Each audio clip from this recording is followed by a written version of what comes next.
Welcome to today's episode of the Insurance, Life, and Everything in Between podcast. My name is Adam Brsan. And I'm Chris Smith. If you've yet to do so, hit that subscribe button so you never miss another episode. And if you love this podcast, don't forget to share it with a friend or colleague.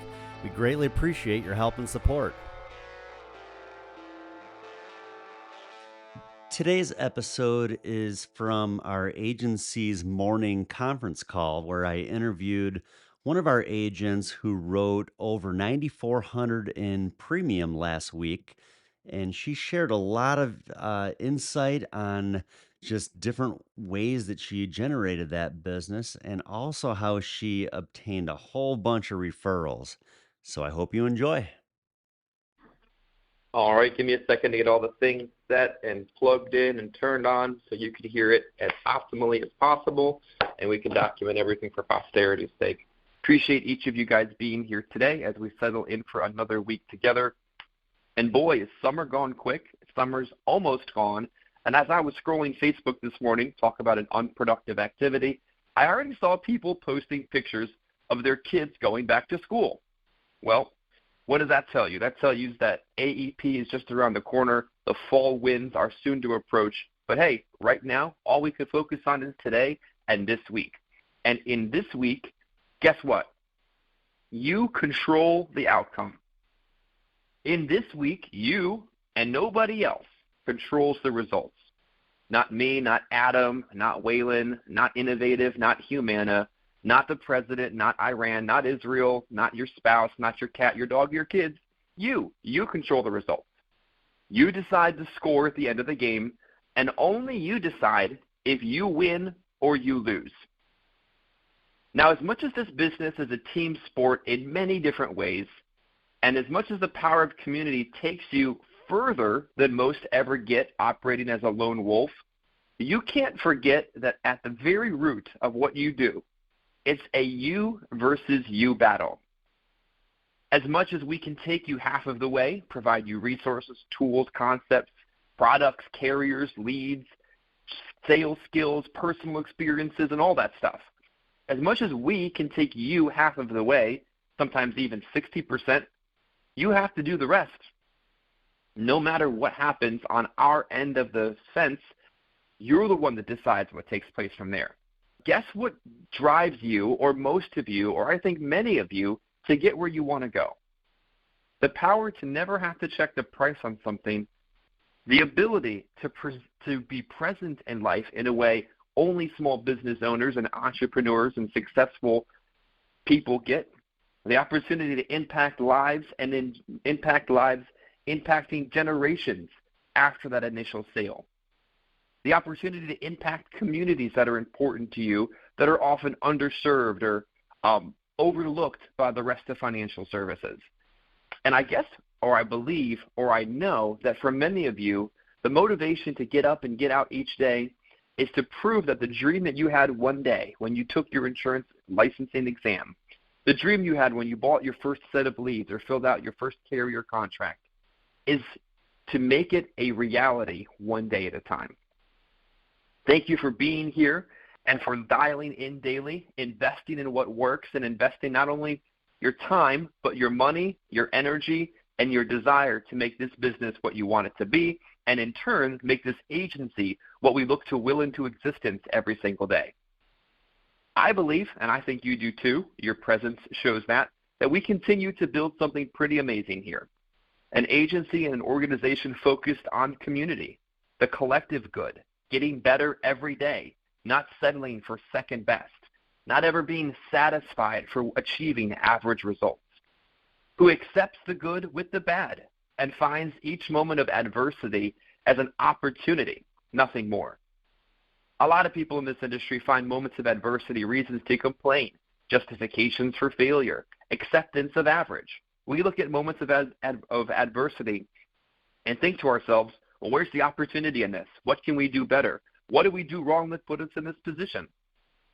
You're here with a collection of individuals and people that understand the only way that you grow personally, professionally, and collectively is to grow roots.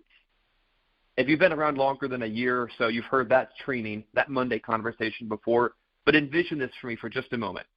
You're a plant, a cactus, a pineapple tree, or whatever, a tomato plant, at the most basic way I could imagine it.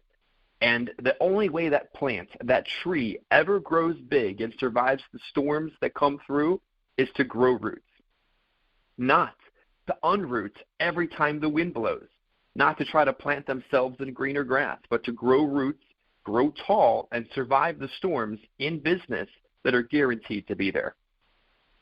So today we've got an exciting conversation on what works and what doesn't, and we have an agent interview that I think is really going to speak to many of you on the call. We do the featured agent interview on Mondays, not just to give me a break from speaking, but to give you someone to listen to ground level, street level, in the field that has shared experiences that are relatable, beneficial, and practical that you can carry into this week's production. So let's get into our featured agent interview this morning. I am excited to hear from her, some of the thoughts, the experiences, and the information she can share with the group. And I'm not even going to be the one doing the interview. I'm going to unmute Aaron in just a moment. Adam is already on the host line, so he is unmuted. And I'm going to turn the mic over to Adam so that he can interview one of his agents, Erin, on her successful week last week. Adam, sir, the floor is yours. Hey, good morning. Hey, Erin, how are you? Are you there? I'm good. Good morning. Good morning. First I just wanted to say thank you for having a great week last week. I appreciate the business. Glad that you're out there working. And I went back through our group meeting. It looks like you totaled almost 9,400 in premium. Is that correct? It is 9432 was last week's AP. Okay. Actually, that's a little bit higher than what I had. Awesome. So what did you do, I guess you could say, to generate that business? Like, were you working leads? Are these people like policy holders or relationships people that you already know? Or just everybody wants to know, what's she doing to write that much business? Because I want to write that much. I was actually working referrals last week. 2 were referrals. The last one that I had was started out as a referral originally. I do have some business in that home. And that one was it was a little odd working with him, but his situation, his scenario. He wanted to leave equal shares of everything to his daughter, his granddaughter, and grandson. And the grandson gets the home and the farm. The granddaughter and daughter gets the cash. And so in working with him, I knew, he has quite a bit in retirement accounts. Final expense wasn't going to be a huge thing for him. And so I pivoted because with the qualified accounts, there's going to be taxes due for his daughter and his granddaughter. And so that would come out of the shares and kind of things wouldn't be equal anymore. So I was able to use that to my present to him, not only using a life insurance policy for the quick cash access for final expense, etc., but also to replenish some of the taxes that the daughter and granddaughter would have to pay. So that one we looked at the larger dollar amount to take care of both the final expenses and some of the taxes that were going to be taken out from the retirement accounts. So that way everything would be equal again. And fortunately, with his RMDs that he takes from those contracts that he has, he doesn't need that. His bills are all paid for. So his RMD will now pay the annual premium to make sure that all of his beneficiaries are whole. And that was a huge thing for him. He couldn't have one having less or having more than the other. So he was very relieved that we were able to come up with something to take care of keeping everybody in the family happy. The other two sales that I did have, those were referrals. The first one was her husband passed away the beginning of July, and so she was not really in the mood to sit down. And in that situation, I try not to push into getting into the home. However, sometimes the reality is that's the best time to sit down with them because everything is so fresh. The emotions, things that are going through, the financial changes, just everything, the big picture. So sitting down with her, neither one of them had life insurance, but they did have a little bit of savings. So she was more of, I'm not really, interested. I've got the savings, etc. And, I asked her, I said, well, things have changed now financially for you, going down to a one-income household. Sadly, it's just one unfortunate emergency that comes up that could deplete that savings right out. And, she's still like, I'm not so sure. And I've had a list of open-end and closed-end questions that I've used for like 15 years now, and I revert back to those as much as I can. And one popped in, to my head with her, and I just asked her, I said, what if there's a way to take care of your funeral costs so you don't have to worry about it? Your daughter doesn't have to worry about it. Your son doesn't have to worry about it. And she took a minute to answer, and so I just kind of took control of it. I said, you know what? I've got a few ideas. Let's go over them. And I presented 3 plans to her. I've noticed a lot in the field that when I present 3 plans to somebody, they always pick that middle plan. And so the middle plan is always like my go-to plan for knowing their financial situation monthly, what bills they have. And she was leaning towards that middle plan. And so I was able to, to close on the middle plan with her. And she was relieved because then she did realize, what if my water heater goes out? There's $2,000 or $3,000 out of her, $16,000 in savings that she has that's gone. And, if her car, now she's got to take her car to a mechanic. So that one worked out perfect as well. And like I said, sometimes it's not the best time to talk to somebody who just lost, a family member recently. But it really, really is the best time because that's when everything is right there. And then my other sale was another referral from a gentleman who worked, he worked retired with the city transit. So he did have a pension. He did have a $20,000 life policy through the city, the county, which was nice. He thought that he was set, which I told him that was, a good amount. I really didn't at that time know if there was going to be anything that I could do. But in talking with him, I was really picking up his granddaughter and his daughter, really caring and making sure that, they were going to be taken care of, if something happened to him. So I just asked him, I said, well, how'd you feel if we were able to secure a dollar amount just for your daughter and just for your granddaughter after you passed away? And so going over his financial income and what he has going out, same thing. I had picked 3 plans with him, and I said, life insurance doesn't have to be used just for final expense. We can use this as a legacy to your daughter and your granddaughter. And that one was, after I really brought the daughter and granddaughter into it, that one just flowed. It went as expected, I guess.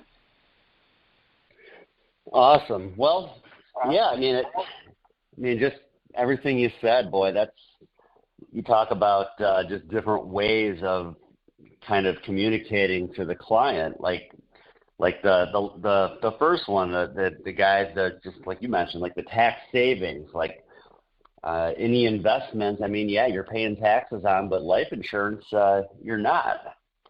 So, I've even seen products out there too, like single premium products that people will take out just for that sole purpose. they can put that in as an investment. If the purpose is just to leave that money to their family, well then, heck, then the family's not paying tax on that money, and whatever amount they put in is going to be worth more right away. So, no, that's really good. It seems like three different scenarios here of people that a lot of agents might have just walked away without a sale, not being able to figure out a way. But it's like you're figuring out ways to make sense of this to people, even people that maybe aren't your typical final expense client when it comes to, like, you're talking about a guy that owns a farm that I know that guy, he's taken out a couple other policies with you too. And he's making annual premium payments on them. So, yeah, that's not your typical final expense client that, is just paycheck to paycheck. This guy's got enough in his, savings or in other investments where he can just make those annual premium payments. And the purpose, like you said, is just to leave that money to his grandchildren. And then even like the second one you mentioned, talking about I would say that was probably kind of an emotional purchase, but also you brought up the fact that the loss of income where her husband just passed. That's something too maybe people don't think about enough, and I bring that up a lot too. What happens when your wife passes away and then suddenly you're left with less of an income? People that say they have plenty of life insurance, well, if they have people that are left behind that have to continue to live and their income is going to be decreasing, well, it's good to have additional coverage for those purposes as well. So, no, that was good. And then even the last one, like you mentioned, is kind of more of like an emotional purchase. The person had plenty of life insurance, but you were still able to make sense of adding additional coverage just to leave that money to the relatives and that. So, no, that's really good. I also noticed that all three of the apps you wrote with Baltimore Life. I know we just recently got you appointed with them maybe a month or two ago. I was glad that we were able to get you approved there. Any specific reasoning behind writing all three of them with Baltimore Life? Do you like how they operate? I honestly, I haven't really written a whole lot with them. I don't really have any reason why I haven't, but I would like to maybe learn a little bit more about them too. So maybe you could kind of fill in the group as to why you use them and their processes and what you like about them. Well, with the companies that I do have with you, I absolutely love Baltimore Life and their application process, their e-app, their underwriting. For instance, the gentleman who did the large policy, he has some medical issues, cancer within this is the third year, but he was rated as standard, and actually he was coming up as preferred, until that cancer question came. In other companies, there was a different company I couldn't even get him approved with. I had actually called Baltimore and had asked a couple questions with their underwriting department beforehand. And their premiums, they're affordable for the amount of coverage that they're being offered. And quick and speedy is one thing that I like when I'm sitting with my clients, because I don't want to have to come back and say, well, I'll give you a call and I'll let you know if we got this one approved. That's why I love it with Baltimore Life. It is right there. It's done. It's on the screen. And the client can see everything, see the approval all at the same time. I have, like for instance, I have Occidental here in Michigan with American Amicable. And that's one that I'm waiting to get transferred over. I'm waiting that 6 months for the release. But that'll be another one that I go to as well when I get that one moved over to you. But Baltimore Life, they're just great. I love them. I'm so glad that I did get appointed with them. Good. Yeah, I'm glad. Like I said, I haven't used them enough. I probably just need to maybe look into them a little further. And I don't know. I think I had trouble getting into their website once, and then I just kind of forgot about it. But yeah, I have a number of agents that are using them that like them. You mentioned also that all three of these cases were from referrals. Anything you're doing specifically to try to generate those referrals? Every appointment I'm in, most of my appointments are face-to-face. I do some, over the phone, but most are face-to-face. In every home I'm in, I have my, my referral script that I use. And I just, I let them know kind of at the end of today, if the information we go over you feel beneficial, I'd like to get this out to some people they know. So I kind of put that in their mind at the beginning of the appointment so they can kind of have it spinning the wheels a little bit in their brain to be thinking of people at the end. And I think last week, I had the total of 68 referrals that I got from my appointments through the week. And one thing I did notice is, like, for instance, a couple weeks ago, I was in a home that I didn't make a sale in. And even in the homes that you don't make a sale in, I think the clients kind of feel like they want to at least give you the referrals because they couldn't give you something else. And both of these came from that home. Both of these sales, two of the sales, came from a home that I did not make a sale in. So Wow. I've noticed that too, that, I mean, you have to ask for referrals in every home you're in and just like every phone call you're on because they do. I mean, kind of getting a no-go on that one appointment definitely paid off by asking for referrals, because it was $4,000 worth of premium that I got from that no sale. So what did you say, like, when you first get in the home, you bring something up about referrals or you hand them something? Could you maybe just kind of, I don't know, I might have missed something there. I just was kind of curious exactly, like, what you do at the beginning there to kind of pique their interest, I guess, to be able to get some names out of them. While I'm kind of going, through my warm-up with them, just getting to know a little bit about them, taking a few minutes so they know a little bit about me, I just say to them, kind of I said, well, there'll be something I ask from you at the end of our appointment today. It keeps me local, which I like, but it also holds me accountable, to you as a professional.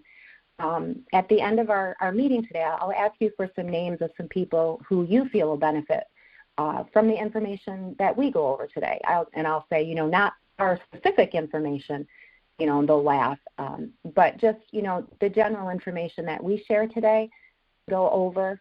I'll ask you for some names of some people who you feel that this information will benefit as well.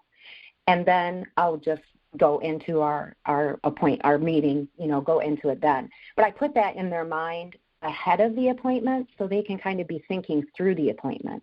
And then, at the end of the appointment, when I go in and I start asking for the referrals from my, referral presentation that I do, their name, they just start kind of spinning some names out. Wow. You said how many referrals did you get last week? I got 67 because one of them died. So I got 67 referrals last week. I wasn't sure if you said you got 6 to 8 referrals or 68. But yeah, wow. I did have 68, but then I think one of them died. So 67. Okay. Didn't get there soon enough. No, it wasn't quick enough. Well, that is awesome. Yeah, I got to get better at referrals. I mean, just to think, boy, I mean, the amount of money I spend every week on leads, I'm buying 30 to 40 direct mail leads usually every week. I mean, to be able to supplement that with a whole bunch of referrals like that, I mean, talk about a whole bunch of free leads of people that really they're all of the same demographic, as their friends, people that they know they need it. It's really the ideal client. One thing I think, too, I've noticed with referrals is that if you kind of get in the, I don't know, I can't think how to word this. Like when you start asking for referrals and people know that that's just kind of part of the business, and they were a referral, then it's almost like they know that they're probably going to have to get some names too because someone gave their name to you. Yeah. It's like I don't know, as I always said it, it's kind of like a faucet. You just keep the faucet open and the referrals, just keep coming. As soon as you stop asking one time, it just totally gets you out of your rhythm and it just throws you right off. Wow, I might have to do a Monday training on referrals and just have you on one of my trainings, because that's pretty awesome to be able to generate that many referrals in a week. And I mean, just the business that you wrote off of referrals, you're making a lot of money with a lot less expense. And I mean, that's what This is all about is, how can we profit the most? So, well, I could go on and on, I bet, for another 15, 20, 30 minutes with you, with everything we've gone through. I know we have to keep it short, but just wanted to say thanks again. Appreciate your business. I think the information you shared will be valuable to everybody on the call, and will probably encourage people, too, to do a little bit more when it comes to thinking of different ways to generate business outside of just working leads, asking for referrals, and even figuring out other ways to generate business to people maybe that aren't your typical final expense client, or just figuring out ways. I always say, even when people tell me they already have coverage, like I just got to figure out a way to make this different than what they already have. So that's something that I think you did very well at, with figuring out ways to generate business on those 3 sales. So great week. Thanks again. Appreciate you. Appreciate your business. And if you need anything, I know we don't talk a whole lot on the phone, I know, but you're real quick to text me. So I hope I'm fast enough getting back to you when you need my help. You are. Thank you. I appreciate it. All right. Well, thanks again, Aaron. All righty. Well, here's the good news. Tomorrow we're going to get to hear about what doesn't work. Wednesday we're going to get to hear about what does work. But today you also got to hear about something that I'm not very good at, referrals, something that Aaron is amazing at, and also a few other things that I wanted to mention, the power of relationship carriers. We got people contracted with carriers because we have relationships with these companies. Sometimes people ask, well, why don't you work with that company very often? Why don't we talk about this company very often? Because we work with companies like Baltimore Life that will go the extra mile for us, for you, and for your clients. Great carriers, great relationships, and great people like Aaron sharing information and Adam interviewing today. If you're out in the field today, if you're home today, make sure you catch Adam at 11 a.m. live and in person on YouTube. Make sure you subscribe to his channel. It's pretty easy to search. It's his name. If you can't find that, we've got bigger problems to handle. But remember, big weeks start with big Mondays. Big months start with big Mondays as well. And if there's something you feel like you're missing to help achieve that, please let us know. But here's the truth of it. You have everything that you need to make it work. You just have to go out there and work it. Take care, and we'll see you tomorrow. And this concludes another episode of the Insurance, Life, and Everything in Between podcast. If you like what you heard, don't forget to subscribe, share with a friend or colleague. And if you have any comments or suggestions for future episodes, please leave those too. Any input is greatly appreciated. Thank you.